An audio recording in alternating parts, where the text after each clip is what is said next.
My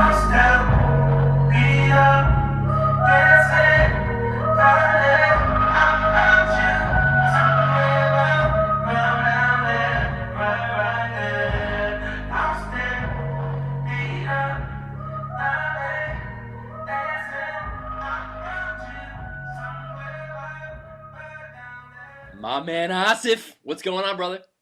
Joe Mags, what's good, kid?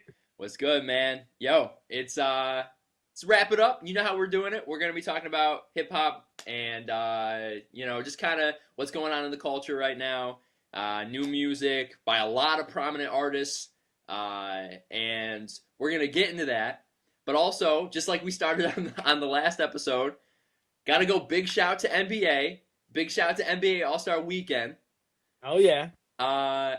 And topical, I didn't know how hard Damian Lillard could spit. You know what? I think nobody knew. I definitely didn't know. You sent me that video of him. What was he on? He was on Sway, He's right? on Sway in the Sway. morning. Yeah. And now, first thing I want to point out, does he rip it? Yeah, he rips it. But let me point out one thing. They were freestyling. He was not freestyling. That is a rap that he definitely wrote, a long time ago and had memorized. And not to take away from it, it was awesome. And like I said to you, I thought everyone agreed that Iman Shumpert was the #1 NBA rapper. But with that Damian Lillard verse, he got to be up there. Yeah. I mean, whether he wrote it or not, like, it was a concept. Like, it was tight.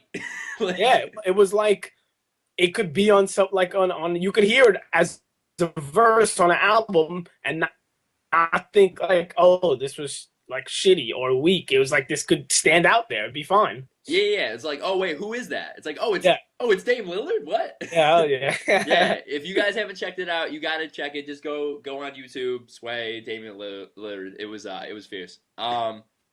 So like we were saying, a ton of news right now in music.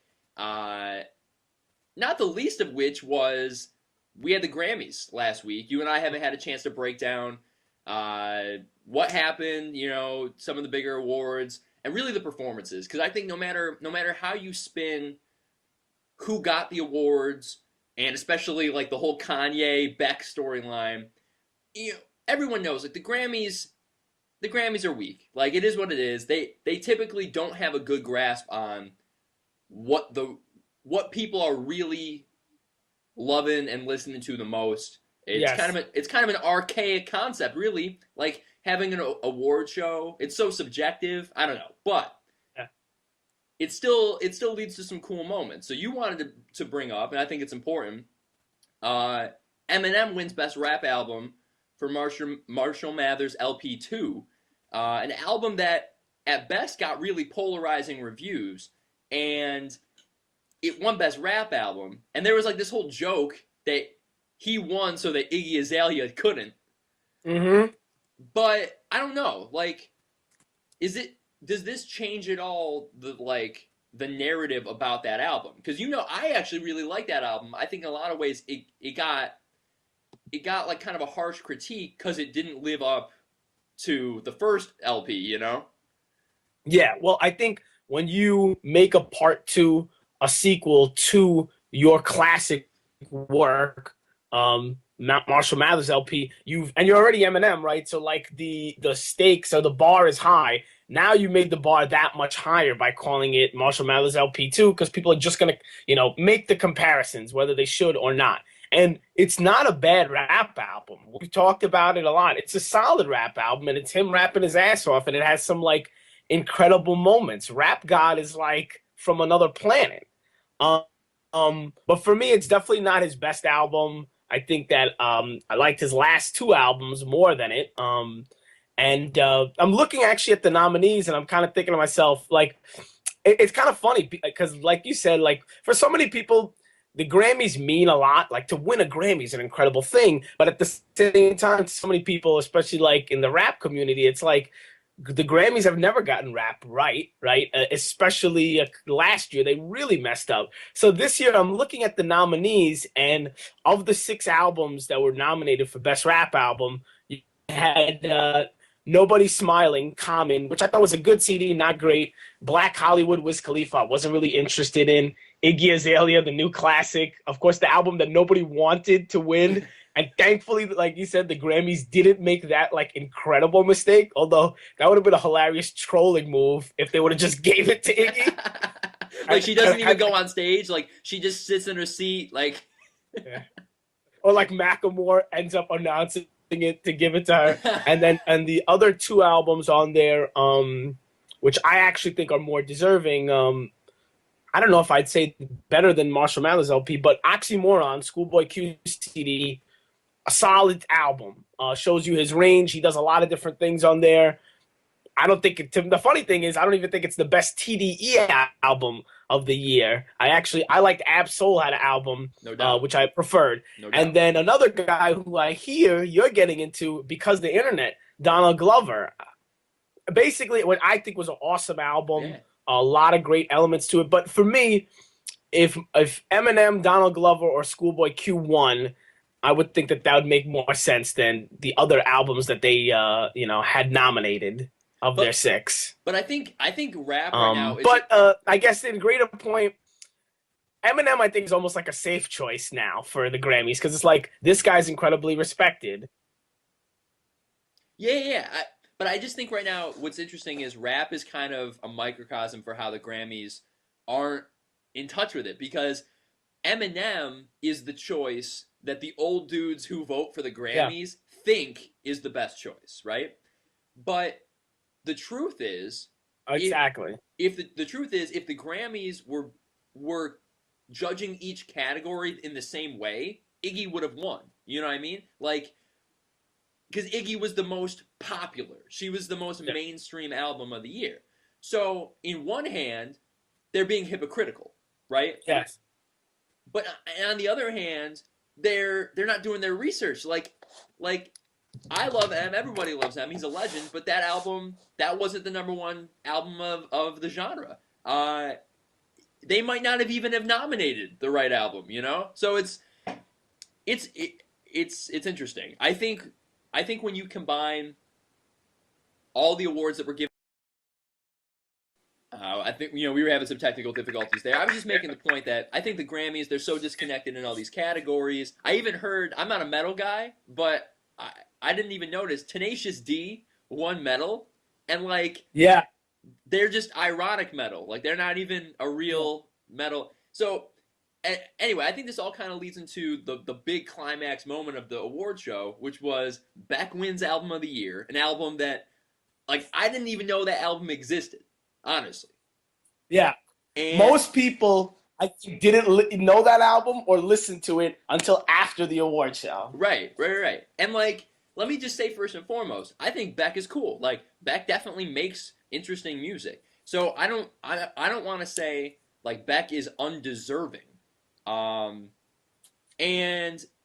we'll get to the Kanye angle of things. I don't think that's what Kanye meant either. But the truth was, I've been telling you about the Beyonce album from the moment it came out. That's, in my opinion, and I think a lot of people's opinions, that was the biggest deal in music this past year, right? She changed how the album could be dropped. Mm-hmm. She drops it all at once. She had a 1-to-1 song to video ratio. Nobody's done that. I mean, maybe since MJ, right? So yeah, no one does that. Right? So she changed the whole format. And then when you factor in, I think it was by far her most creative project. And it was by far her most artistic endeavor. I mean, I think that's what people were shocked by. It's why did the Grammys... It seemed like the Grammys went out of their way to pick somebody else instead of... Sorry about that. We were having some wild technical difficulties. Asif and I are running around upstate, downstate New York trying to find the spot. Yo, that's what happens when you talk smack about the Grammy gods. They're coming after us. Don't doubt our institution. We're the old guard telling you what's good and what's not. Yo, you're right. All right, we just let's talk up Beck for 10 minutes now. And then it's be full connection. No, okay, but this is what I'm saying. I've had a lot of cool conversations with people who are anti-Kanye, who are in the middle about Kanye, but were kind of thought thought he came off a certain way. And then I talked to people who like have been with Kanye for like all 12 years and loved every second of what he did at the Grammys. So my opinion of it is I think Kanye really cares about that shit. Like I think he was offended that the Grammys didn't give it to Beyonce, and he wasn't going to stand for it, and so he did what he did, which both was really funny and also like really harsh. You know, we saw how it played out when it happened with T Swift. But this time it was like this time it was even more different because again, like I don't think Beck is the issue, right? Beck is a cool artist. I think the problem was a lot of people thought Beyonce was definitively, the best album of the year, and certainly Kanye felt that way. And then the other part of it is like the Grammys seem to always give the awards to people like Beck, and not just a white thing, but like older artists who have been around forever instead of the artist of the moment. And so I don't know, man. Like, what do you think about that? Like, do you think the move that Kanye made was effective, or do you think it came off wrong? Well, I'm going to answer that, and I have a question for you also, because I feel like this is a point that you kind of got out, and I think it's a good one to make. The way you read the Grammys, right?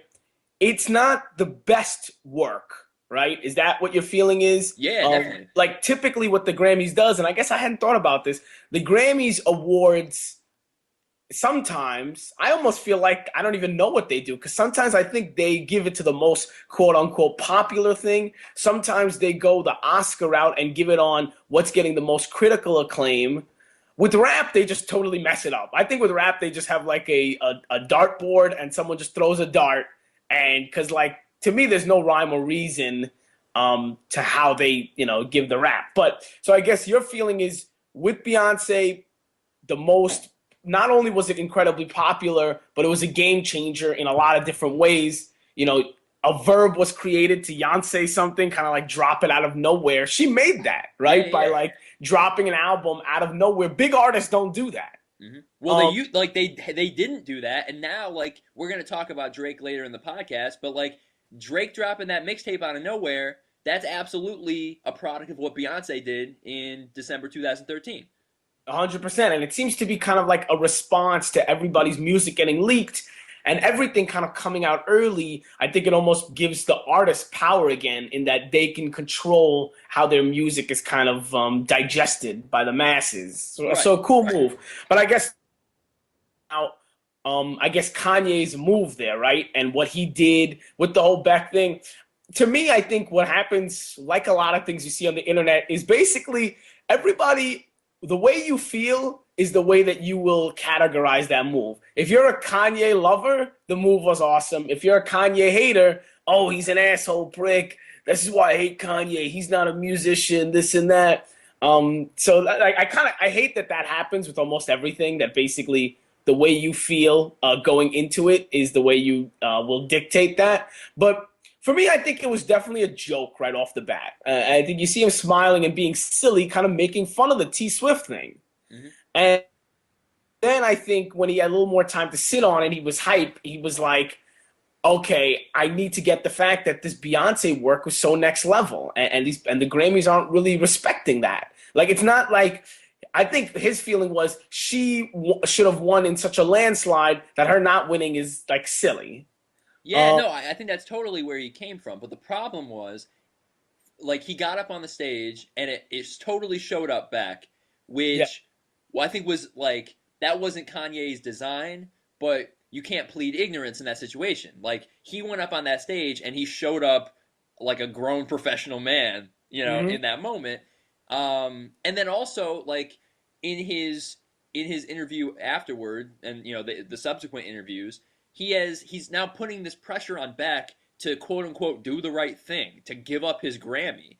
And again, like, I can see where Kanye is coming from, but I don't think it puts him in a great light. Like, you're gonna demand that Beck give up the award that he was given to like make your opinion fact, Like, and this is coming from I think Beyonce's album was the best album of the year. But you know what I mean? Like, you can't just go around telling people to like give up their awards. I think it would have been more effective if Kanye was more critical of the Grammys and not Beck. You know what I mean?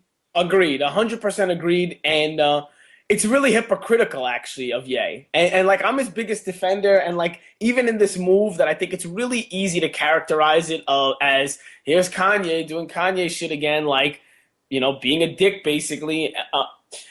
I think that, and I want to defend him, but I think that it's really hypocritical because you're saying respect artistry, but you just disrespected an artist, Yeah, right? yeah. Like whether you agree with who won or not, Beck put his time in, and he's been in the business for a minute. And even if he hadn't, whatever level he's at, he's an artist that won something. And for you to now attack him for something he didn't have control over, that basically, who wins? None of the artists, own that. The Grammys do. So yeah, I agree with you. He directed his anger at the wrong person. And on the flip side, how much love is Beck getting post all this? Because I've been loving Beck's reaction to everything. When Kanye was getting on stage, I think they kind of cut away from it, but Beck was like beckoning him on stage. He was like on stage. Like I feel like Beck would have been down with the two of them talking right up there on the stage, and Beck was just like, and I thought this was an incredible move to even say this, and it seems like he believes it, that like I love Kanye and he inspires me, and to me that's really wild because Beck, was famous before Kanye was. He was winning Grammys before Kanye was on the scene or making big albums before. So, like, I say all props to Beck in the way that he's handled this. And to the Kanye haters, I think it is easy to kind of shit on him for this. But if you look at everything, there is some bit of Kanye saying, I saw a quote that he's like, I love Beck. And I'm sorry to kind of like get after him in this way, but this is something I feel strongly about. So I think that like, it's not so black and white as everyone's saying it. I don't think it's a completely evil move, but agreed, he could have done it better. Yeah, okay. So you just said something that was kind of funny, right? So it's not a black and white thing, and you meant it in like the idiomatic expression, but it's also not a black and white thing. No, right? no. But I think the problem was if Kanye had thought for an extra split second before he did what he did, by getting on that stage, he created a white versus black dynamic, right? Yes. And I think the problem is, again, it's not the issue isn't that white artists are winning more often than black artists, although that is happening. The issue is the Grammys have no touch on what people are really vibing to, and so they keep falling back on these traditional choices. And like Beck, I've read up on him, like he got quote unquote snubbed like a couple different times in the 90s. And so this was his actual first album of the year win. Oh wow. I think the issue here is like, are the Grammys going to have a makeup call 10 years from now for Beyonce? You know what I mean? And like 10 years from now, there's no telling that Beyonce will actually be making the most relevant stuff anymore, right? But if she wins Best Album of the Year 2025, people are going to be like, oh, that must have been her best work. And it would have been false. Like, and I think that's the battle that Kanye is fighting. He's like, I want the history books to be accurate, but that still doesn't give it still doesn't mean it's an excuse to put other people in that position. So I don't know. I guess the last point I want to make, and I want to point people, there's a really good piece on Grantland by Rembert Brown. The homie's always killing it. He wrote about how we love and hate Kanye at the same time because he says the stuff that we say in private. Yes. And I think ultimately, like anyone who is jumping on the bandwagon of hating Kanye, of blasting Kanye for this move without trying to contextualize it, it's just people who are looking to rage against him, right? They're trying to find some fault in him when the reality is he's saying the stuff that we're saying in private, and he just has the balls to do it out in public and stand up for something. I don't know why people go out of their way to diss Kanye when at his core, like he just feels strongly about stuff and actually does something about it. I think there's something really inspirational about that. Yeah, we want more people like that, actually. We want more celebrities like that who are not, controlled by, like, it's really funny kind of like the difference between him and Jay-Z, right? But Jay-Z is just so restrained that it's frustrating sometimes. It's like, Hove, you're in this big place and you could be saying and doing more, where Ye on the other side is also in this big place and he might be saying and doing a little too much. And I think oftentimes, to your point, what he says people will agree with. It's just the manner in which he says it Yeah, yo, that is rubbing. it's that whole Jay-Z businessman thing, you know? Like Yes. Jay-Z's a Yeah. businessman, so he can't, just like any Mhm. corporation, he can't speak out because he doesn't want to affect the stockholders. Um, Kanye doesn't seem to actually care about that stuff. You know, he has plenty of money, and that's probably never going to change. But like he always is willing to put his money where his mouth is. And I think 100%. right, and I've heard, and actually Rembert Brown was leading this discussion too. A lot of people look at the Watch the Throne chapter for both of those guys, and they wonder how much of it was Kanye like selling Jay Z on the idea of being so like socially conscious. Hmm. Does that make sense? It's an interesting thought. No, it's a very interesting thought. And I think that, like, the way the two of them have affected each other's careers and the lesson they take from each other, it can't be downplayed at all. And I think you made one like kind of greater point that, like, now that I've been paying attention to more award shows, it's kind of frustrating, and it's one that basketball, football, sports fans know of. The Revlon call, right? The makeup call. Mm. Um, and I guess I didn't realize how much this happens in award shows. And so, like you're saying, it happened seemingly to Beck, and it happens in the Oscars all the time, right? The actor who should have won 5 years ago for the role gets it, much later Mm-hmm. for a role that wasn't actually deserving. Like they say that about Denzel with Training Day. Like that was more like it's a Lifetime Achievement Award now, not really who was the hottest or what was the best, Yeah, yeah, yeah. which waters the whole thing down, right? That's BS. And it's funny because who else did the Grammys do this to? They did to Kendrick. Yeah. Like the best, like the Kendrick tweet that I saw so many people post. I'm glad Kendrick won a Grammy. It's too bad he won it for the wrong category, right? Because like that song, awesome song. That's what he won, right? He won Best Rap Song and Best Rap Performance, I believe, both Yep. for that song. Yep. And it is a great song, and it's an uplifting message, and it's really unique in the landscape that it exists because it's when you make really positive kind of music like that, it's hard for it not to be corny. And once it's deemed corny, nobody wants to mess with it. So he like toes the line perfectly with this thing that if someone else did it, they could have been called a sellout or something. And the Grammys award him for this. But really, isn't it the Grammys saying, last year we fucked up. Yeah. You should have won Best Rap Album. Like that's the one that people were like, if there was any time where the Grammys had it easy, just give it to Kendrick. It's a no-brainer. I feel like I always talk about this, and I think this was their way to kind of make up for it. Like, listen, we respect that Kendrick is next level, so we're giving him this. Yeah, no. I mean, and I'll even take it a step further, and I interpret the Grammys from this year as a thank you for killing the performance with Radioactive and Imagine Dragons. It's like, yeah, it's like, oh, thanks for putting on a show for us. Here's a couple trophies. Yeah, right. Which is like, what is this award show now, right? It's like if you do work for us, then you get an award. Right. Which like that's I guess maybe the way that we should like round up the conversation about Kanye and the Grammys and kind of transition because year after year, like you can count on Kanye being one of the performers at this award show. Mm-hmm. And like his performance with Paul and Rihanna, and then when he did Only One by himself, like those are two of the highlights of the show. And I think the truth is, that's what people are tuning in for. They don't even like televise that many awards anymore. Like people are tuning in for the performances. And I think if Kanye really wanted to make a proactive move about showing the Grammys, listen, I'm not playing around with you anymore. If you're gonna keep dissing our culture, maybe he should stop performing because he's making them money that way.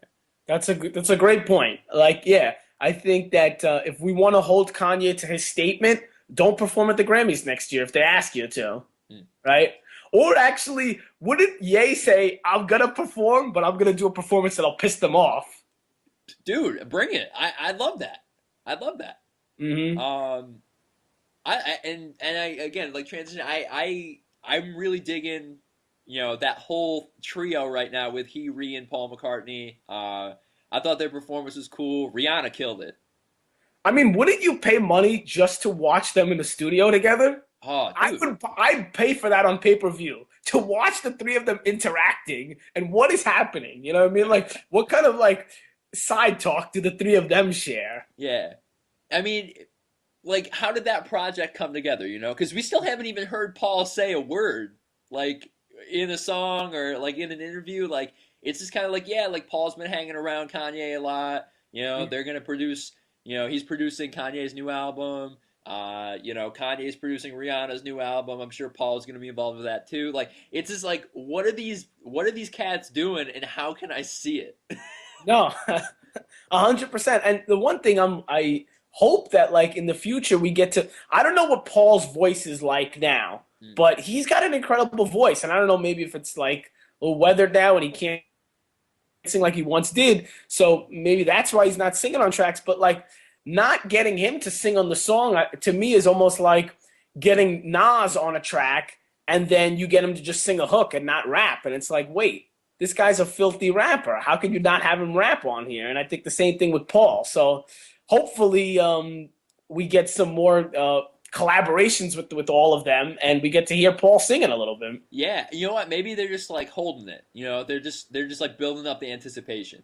I could see that. I mean, it's crazy because as much as you want to hate and love Ye, like, is he not everywhere right now? I mean, I'm convinced he's gonna bring Adidas to another level. Cause like I don't know if you've seen or care or looked at it all. If you've seen the Yeezy Boost, that's the sneaker that he has for Adidas, and it's like I don't think it's gonna like be as crazy as his sneaker, his past. The Red Octobers is like in the sneaker culture, that is like one of the holy grail, like great sneakers. But this is like a fly ass sneaker that he put out for Adidas, and like he makes a shift that you see a lot more people rocking Adidas on the strength of Ye. And if that doesn't speak on his like social power, I don't know what does. Yeah, man. I think there's no question. He is the biggest rock star on the planet, and that definitely carries a lot of power when it comes to what's cool and what people are talking about.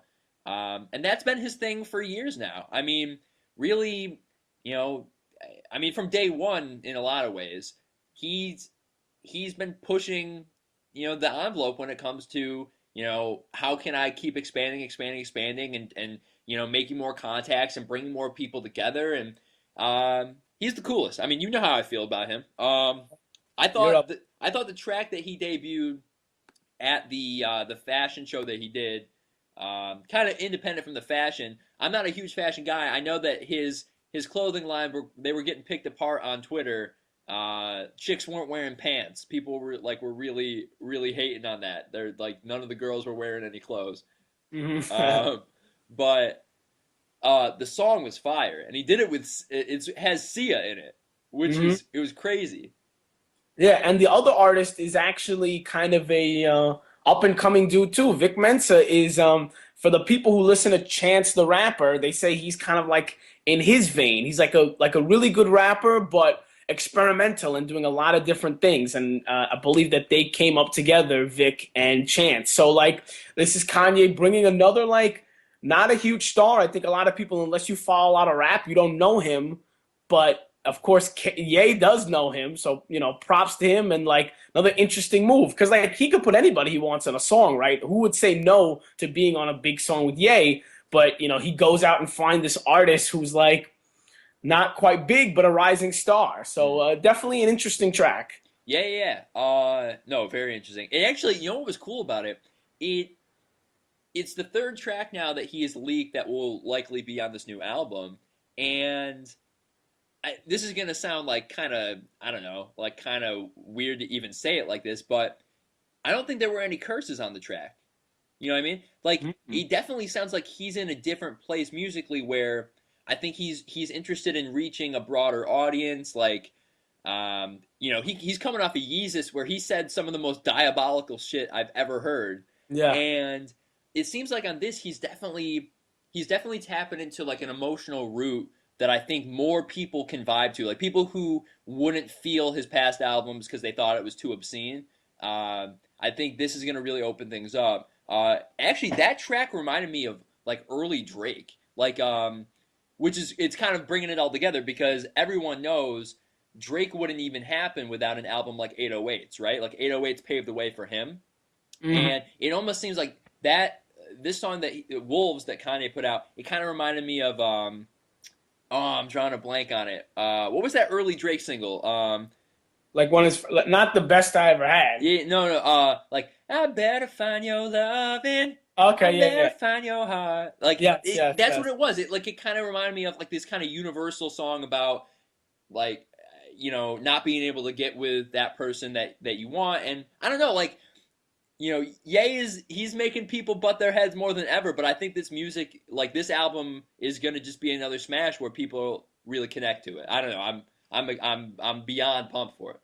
Yeah, it's interesting. It's a lot of different work, and I mean, as an artist, what more can you ask for in that, like, we are really anticipating it and really don't know what to expect. Like, I don't think it's gonna be like Yeezus at all.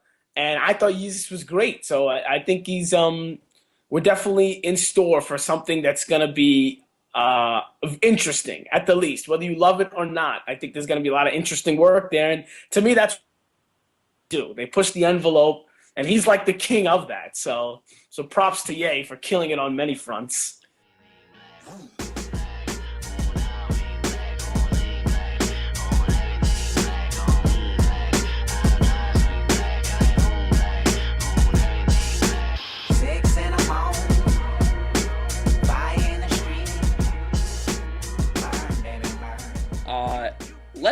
Let's make a move over to the official best rapper alive according to the Wrap It Up podcast. And K not Dot. to me. K Dot Oh, drops. okay. Definitely to me. I'm with you on that, 100%. Right? I mean, hey, if anyone didn't check our Best Rappers Alive pod, I think we make it pretty clear that we disagreed with Complex. No disrespect to Nicki. I just don't think she's top. We're very pro Kendrick Lamar here. What was going through your head when you spun the Black or the Berry the first time? Man, like, first of all, I'm right before I'm listening to it. You sent it to me. Somebody else sent it to me, and I'm like, okay, this is good. There's a good buzz around it, and me and you, since we talk about this a lot, we don't only just think about the artist and what's happening, but the kind of the context. I guess everyone does, whether they recognize it or not. The context is in the back of your mind. So Kendrick post, classic rap debut, classic rap album, and now he's given us just a couple of like loose songs, and they've all been bangers for me at least. "I" is a great song. He had the song on the Colbert Report. I think that song's untitled, and that song's just like incredible. So I'm really hyped getting into it. I listened to it, and honestly, I was blown away by it. I think it's incredible. I think it's a great song. The beat is awesome. Him like playing with his voices. It initially sounds kind of weird, but then it like wins you over like really quickly, I think. And to me, I think what's really important about the song and really tough, and I think I said it about "I" earlier, is that like he's tackling some really tough subjects. And it's hard to tackle like a tough like social issue and not be corny doing it, right? So many rappers, they try to be conscious MCs or have a conscious song, and when they do that, you don't want to listen to the song anymore because it's like, dude, you're preaching to me. Like, I'm a huge Nas fan. He can get a little preachy sometimes, and like those are the Nas songs that people shy away from, I think, where he gets too preachy. But what Kendrick does with "Black of the Berry" is just awesome song. Like, the song just knocks, right? Mm-hmm. But incredible message behind it. So I'm blown away by it. Yeah, man. Like, it's just another track by him where he refuses to spell stuff out, and I think that's what's really separating him from contemporary like Drake, or I don't know, like anybody. I mean, this song is driving people crazy as far as, well, what does it mean? And I think just the very fact that he refuses to spell out exactly what he means, that is the legacy of this song and so many of his works that he's put out previously, is that, no, you go figure it out yourself. Like, I'm not here to tell you what to feel. I'm not here to tell you what to think. But what I'm hoping is you spin my record, and then you go out and you be like, oh, hey, there's some really, really crazy shit going on in the world that I gotta go figure out. And that dates back to his Section 80 days when he says like I'm not the next socially conscious rapper. I'm not the next pop star. I'm just a human being. And Mm-hmm. I think with this track, people are really up in arms over what does he mean by hypocrisy? Like, what does he mean by I'm the biggest hypocrite of 2015? The song came with the album artwork of the black woman breastfeeding the two boys. Like, what does that mean? He's describing all of these really like dirty ancient stereotypes of black men, but then again he's saying Yeah. he's framing it in this hypocrisy. Like, I've even read interpretations that say like this is a song that's kind of ignoring any other members of his audience besides black people. Like, this is a song for his black fans and kind of tuning out other groups. Like, I think it's really riling people up, and I think that's important. That's what an artist is supposed to do. 100%. And I think you made a good point there that like what he did there, and I think you made me realize the part of what makes this like he's touching like a really touchy subject, and but part of what makes it not corny is that he's not spelling it out. And I think when you kind of give people a bunch of different ideas and then have them figure it out themselves, as you were saying, what happens is some people don't figure it out. Unfortunately, for some people, the message that he's making is going to be too deep and too harsh, and it's going to be too intense for them. They're not going to listen. But with it and like dig into it and listen to the song multiple times, maybe read something on it, I think it becomes a more fruitful experience in that you're like, wow, this is some next level shit. And because I have a level of understanding and I stuck with it and I dug it out, I get to reap like the greatness of it. Like, I realize how awesome this is, and not everybody will, that's kind of a risky thing to do on Kendrick's part. And I think in a greater context about Kendrick and what he's doing in this next album, my man's taking a lot of risks, right? He's not going safe at all. Even like people would say that like I is a safe radio friendly song. Yeah, but it's still so unique for Kendrick that it is a risk. So to me, I'm loving the risks that he's taking, and I'm loving the fact that it seems like Kendrick's on like a whole bigger it seems like he's looking at a whole bigger picture than I want to create another great rap album. It seems like he's looking for something, a game changer of sorts that will like alter the way people think and see things. So it seems like the album, like we keep saying, the anticipation, it just, when it couldn't get any higher, it goes to another level now.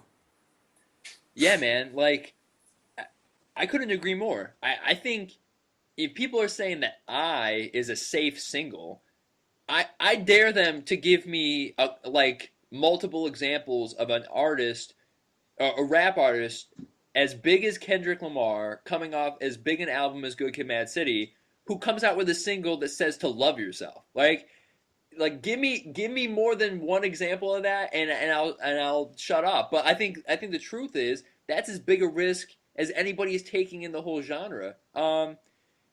We don't because and again, we're treading over some of our same tracks here, but like that message needs to get out there. There's too much negative music right now, and it's hard enough. Like, life is hard enough, and I think what Kendrick Lamar is really going for is like, if you can't get there yourself, like, let me help you. You're worth something, and which is why I was gonna say, I think it brings us to, we're like in a, like, a lot of times people love to shit on rap. They're like, I love rap of the 90s. Rap today sucks. I hate this and I hate thing to say. But actually, getting to your point, I think rap is in such a beautiful place right now because you're right. No one ever does what Kendrick did. But actually, recently, I think on J. Cole's album, he gives us some of this similar kind of imagery, right? He has that one song, Love Yours, and he keeps repeating the same line over and over again, which some may find it corny, but I think what a great message. He says, nobody's life is better than yours, right? And like basically like love the situation you're in. And I want to make I love to make rap basketball comparisons. I want to make the comparison of like because we have artists that like not they don't care just about making money, the Kendricks, the Kanyes, and the J. Coles. They care about like making something that like lasts like a longer like test of time and something that will resonate in a different way. And I think in the same way, I want to make the comparison that like we're in that golden age of like point guards who like care not just about their stats, so to speak, but they care about their teams being great. So like the evolution of like when we had a league full of like Stephon Marbury type players to now we got people who are thinking more like Chris Paul. So I think that it's a beautiful place, man. I'm happy right now. Hell yeah, dude. Also, big shout to Assassin on this track. We always find a way to bring up Yeezus for at least a second. Like Assassin, he's on the track on Yeezus with Bonaventure. I'm gonna draw a blank on the name right now.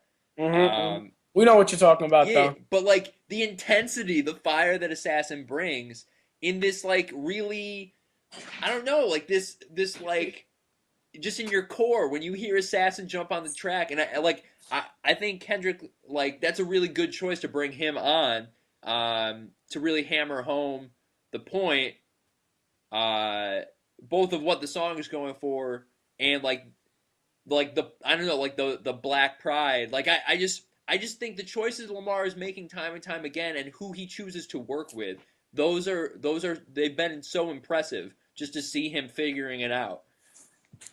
No, 100%, because it's like so many artists in his shoes, when they're there, they make a misstep. It's so easy to make a misstep. I'm sure you're surrounded by so many yes men and people trying to milk, your popularity, for their own gains. But my man is like, he's not only making like the perfect move, he's making the move that like no one expects. So hopefully he continues to deliver. And he's setting the bar so high. I don't know, but I mean, he's meeting it. He's setting it and meeting it continually. So I'm in it. That was the song. I'm in it. Okay, yeah. Yep.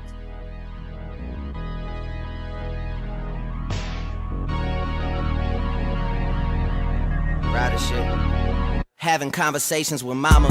Man, my life is a mess. Ain't been returning the text, so she been reading the press. So I guess we should jump over to. You could argue, I guess, this is the biggest news in rap sense, just because of the size of what happened. Couple days ago, this artist, you may know him. His name is Drake. Drizzy. Drizzy.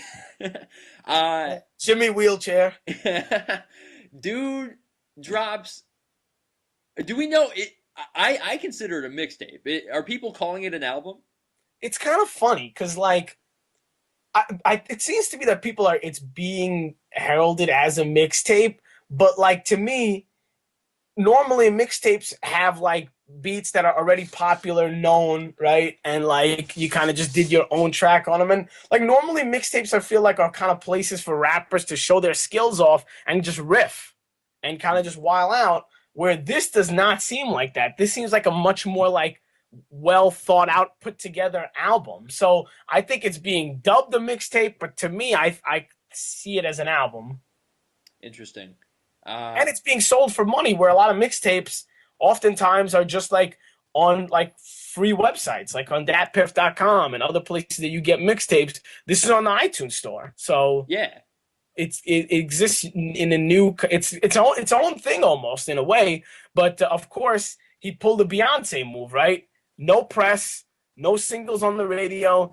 They hinted to something being dropped, but then out of nowhere on, I forget what night. It was only just a couple of nights ago. I think it was like Thursday night. It just drops out of nowhere. Yeah, it was late Thursday into Friday. So it's only been out for, a matter of hours, really. We're recording on the weekend. This podcast will probably go up Monday. So, it's only been out for a matter of days. 17 tracks if you include the bonus track, which I do because I think it was actually one of the more worthwhile tracks on it. Wikipedia, which I love Wikipedia. Wikipedia, this is what they have to say about it. They say, the mixtape was released onto iTunes as an album with no prior announcement, antecedent to his upcoming fourth studio album, views from the 6. So according to Wikipedia, which I mean I take that as Bible, it's saying that this is a mixtape that Drake and Cash Money Records are putting out in advance of the album Views from the 6. So what's interesting about that is in a couple months, supposedly, we're gonna get that album that we thought we were gonna get. So like this is just a bonus, like a preview almost. Yes. So like, let me ask you, what did you think of the move in terms of just dropping it out of nowhere? And what do you think it means? What was Drake trying to do here? Well, especially let's frame it with what we've just been talking about, right? So if you consider that no matter how you order them, chalk them up, I think Kendrick Lamar, Drake, and Kanye West, those are the 3 biggest players right now in hip hop. I think when they touch something, they are going to get the most attention compared to anybody else. It doesn't even necessarily mean that they're the 3 best, although I think you could also make that claim, but they're the 3 biggest artists in the genre. Yes, I'm with you. So Kanye, he owns the Grammys. He's putting out music with Paul McCartney and Rihanna. His album is slowly but surely gonna come out soon. Leaked another track at the fashion show thing. So Kanye is building up, right? There's a lot of energy out of Kanye's camp right now. Then you got Kendrick Lamar, who, I was a pretty big hit at the end of the year. Then he debuts the song on Colbert. He just put out Blacker the Berry. And you're thinking like, all right, Kendrick Lamar's starting to build up too. Maybe we're gonna get that album in a couple months as well. And I think Drake, if I had to put my Drake hat on, get the lint roller out. I was gonna say it'd be a wool hat. Yeah, it'd be a wool hat with like a Toronto Raptor, like the Vince Carter era Toronto Raptors colors. I would say that like for Drake,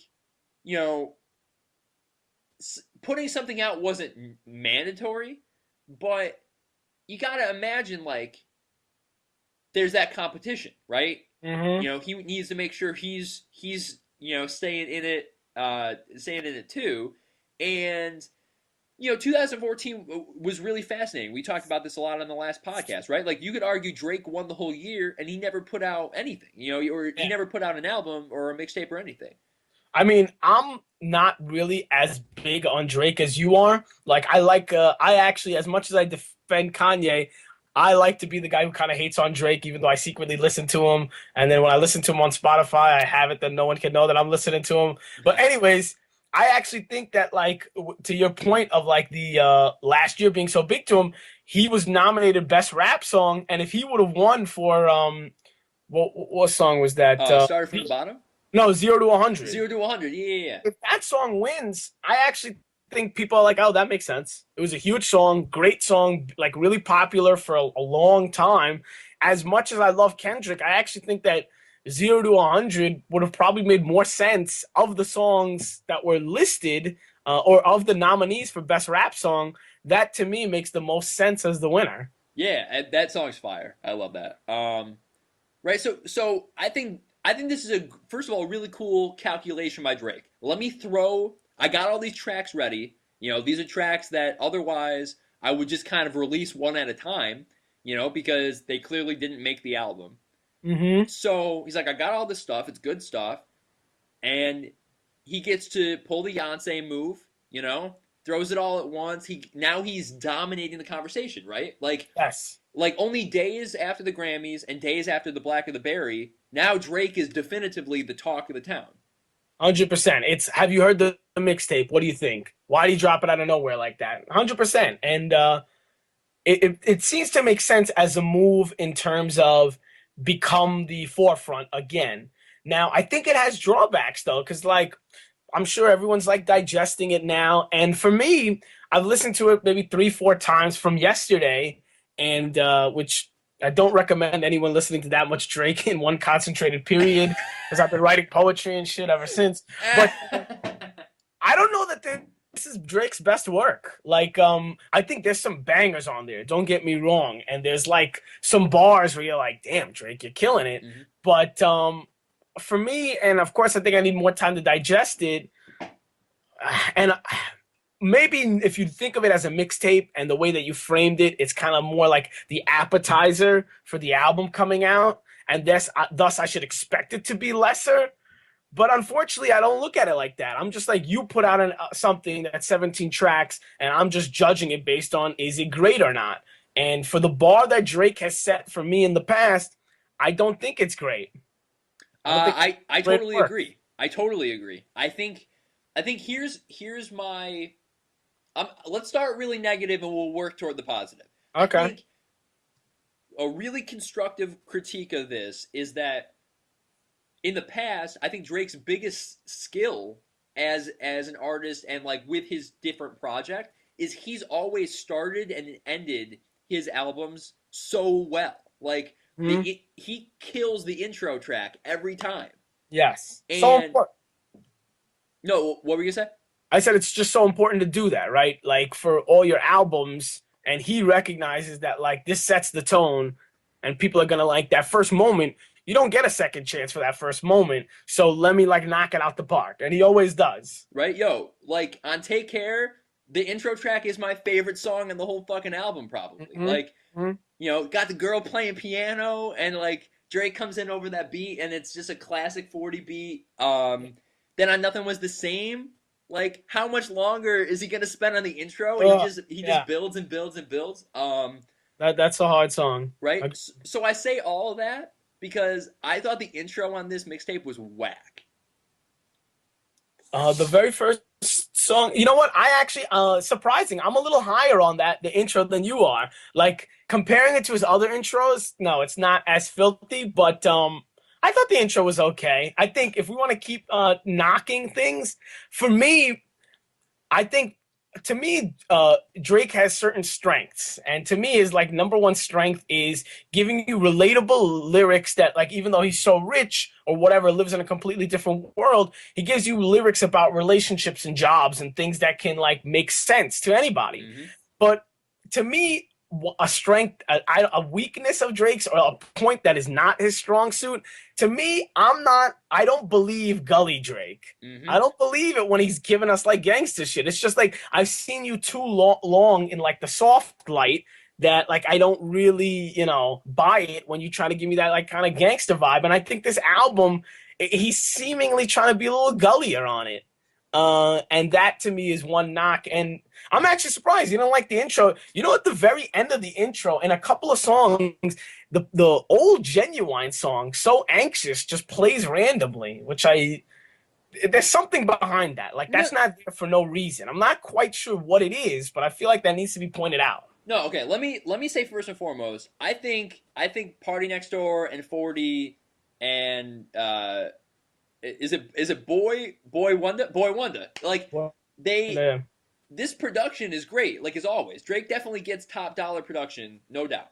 But my problem is starting with Legend, Energy, 10 bands. I'm looking at the track list. I'm cheating, but like most of these songs, I'd say on the first half, like pre Six God, these songs, you're right. Like, he's coming off Mad Gully. He's keeps making the allusion to cooking up in the kitchen, which like that's not what we go to Drake for, and exactly he's not relatable. Like, if Drake's greatest strength, which I would agree, is he finds this way to make a parallel between his rise in stardom, but how everybody is working toward becoming a better version of themselves.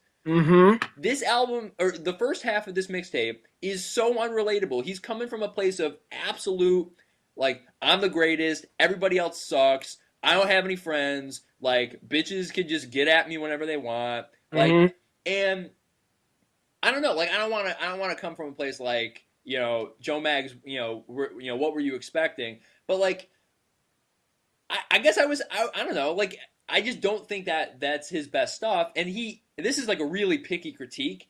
You know how he does that thing where he stretches out the vowels now? Like, he'll be like, and the pony rolling, da da da. And like, he stretches everything out. He does that like every single bar for like the first 7 tracks, and it annoys me. Yeah. I wonder if these are like the throwaway songs that didn't make it to the album. I kind of see why they didn't. And like, I think the problem with doing something like this, and I'm loving this like nonstop Drake attack. So thank you for that. The problem when you do something like this is I feel like all your work speaks on you, right? Mhm. And if all your work has been great thus far or deemed really high, once you put out something that's not great, now like it almost lowers your batting average a little bit, to make a sports analogy. And I think this is like it's a couple of singles on there in terms of to the baseball analogy, but like if Drake was batting 400, like in terms of his quality, now he's not batting 400. To me, now he's batting like 320, which is a great batting average, but not where you were at. Yeah, I just think it's a confusing. I love the move to drop it like that and dominate the conversation. And I think in a lot of ways, what I'm really anxious about with Views from the Six, his album that will come out at some point later this year, is he's going to tell stories about where he's from, and particularly like what does it mean now to be back in Toronto when he runs the joint. And that's cool. But like he just came from, I don't know, like Drake's always had an ego to him. That's what makes him a great, great artist, especially a hip hop artist. But I don't know. He just was completely unrelatable in those first tracks. Then for me, it switches. Like I'd say, I mean, I heard Six God from last year. Six God was released last year. Yeah. Star 67's whatever. He does those two songs with Party Next Door right in the middle. Preach, which I didn't like. Mm-hmm. But then it turns into Wednesday Night Interlude, which was so funky. Mm-hmm. No, that song rocks. Yeah, dude. And then from that point on, for me, the mixtape's fire. Because it goes into the song he does with Wayne, which was like a cool song. And I think whenever Drake and Wayne, I think in general, Drake, he comes alive, like he gets enhanced when he's working with another MC or just another artist. Like he's a really good collaborator. 100%. He's bringing you like a lot of MCs. Like I think Ludacris is a good example. When they get on a track with other people, it becomes this competition of let's collaborate and make something great. But B, especially if it's other great rappers on there, I want people to walk away thinking I had the best verse. Oh, yeah. And I think he brings out the best in Weezy too. When they're on tracks together, because like you can listen to a Weezy mixtape and there'll be a bunch of like throwaway lyrics and like even whole throwaway tracks, but when he's on a track with Drake, he really seems to always bring it because I think he knows the audience is going to be big here. Oh hell yeah! Because it's two of us. Hell yeah! And then like just the rest of the mixtape just bangs. Like I'm really into Six Man. I thought Now and Forever was cool. It's like. I would say my top three. I don't really know the order though. I'd say Company with Travis Scott is crazy. Like I'm so in on Travis Scott. Everything Travis Scott. Interesting, very interesting for sure. Like he just makes fascinating choices. Like that song is doing something, and then and I even had my boy Blaze. He was texting me like it kind of sounds like a Frank Ocean track, right? And then Travis Scott just grabs it and turns it into like a Yeezy B-side. No, for sure. He's on some like next level shit, and I'm really interested in what he's doing. But I'm looking at the track list too now, and another interesting thing is the number 6 is in 5, 1, 2, 3. Maybe it happens 6 times too, which would be hilarious. I don't think it does though. Well, then he has 6 p.m. in New York. You and the 6 man, Star 67, 6 God. Yeah, he's all about the 6 right now, man. Like if you were one of those Illuminati people, conspiracy theorists, I'm sure people throw things out like, "Yo, Dreezy, why you got so many 6s? Are you a devil worshiper?" I don't think that's the case here, but it's interesting. No. I mean, no. He's just doing the 6. This might just me because I have more Drake miles on my odometer, but it's all references to Toronto. 6 is just the Toronto thing. So it's just repping Toronto and just throwing that out there. Yeah, I don't think he's a devil worshiper. I don't think. No. It's yet to be confirmed that Drake worships the devil. But how do we even miss this? I can't believe we didn't touch this in talking about this album. People are making fun of the title of the album and the cover artwork. If you're reading this, it's too late. And I'll tell you what I've come across. I don't really care about the cover artwork, whatever. But But some people are wondering if this is a going into the whole Cash Money battle. Saying if you're reading this Cash Money, it's too late. I'm out the door, and now Lil Wayne is out the door also, and basically Cash Money as a rap empire is done. No, okay, see, that's really interesting because this is me totally speculating because I don't really know how this works. But what if he put this out there because he had to contractually put something out for Cash Money? Mm-hmm. And like, what if hypothetically he only had like one more album left on his contract or something? And so See, I thought that actually before you spoke on this album earlier, I had read somewhere, but I'm not sure if this is fact. I was thinking that if this was his last, that he only had one album left for Cash Money, and somehow he was able to have this be that album, and then he's out. Now he's done with Cash Money, which would make the title make a lot of sense. But totally. And then he gets to do views from the 6 as his own thing. He could do it with, OVOXO or whatever, spin-off that they're gonna do. Yeah.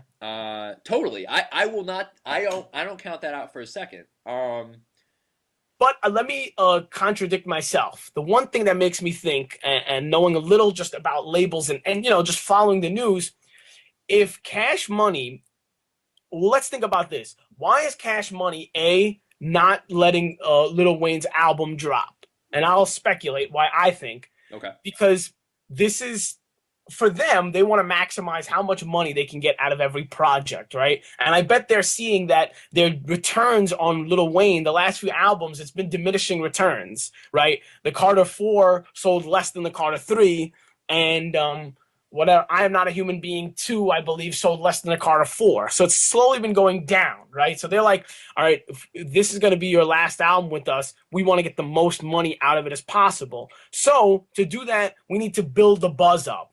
You need to be buzzing properly before we can drop this album. You're not buzzing yet the way we need you to be, and that's why we won't drop it. Now, Weezy on the other side is like, are you kidding me? I own the streets. I run the mixtapes. I'm the fucking man. Yeah. Drop the album right now. My fans are going to be there. You're controlling me. And so if Baby, who's like now become the evil mastermind, if he won't let Weezy drop, right, because he thinks the buzz isn't there, does he just let Drake drop Beyonce style, without creating any buzz? That's interesting. Right? And now even that, you can cut it a few different ways, because maybe actually he does co-sign this move because he's like, actually Drake can do that because he is buzzing like this, because he had a great year and he's in a much better place in terms of how his fans feel about him than Weezy is. He's at the peak of his power still, so he could do this, whereas Weezy is not at the peak of his powers or popularity, and thus we need to kind of control more the way his music comes out. So I don't know. I think there's a lot to speculate on here. You in the 6 raised me right. That shit saved my life.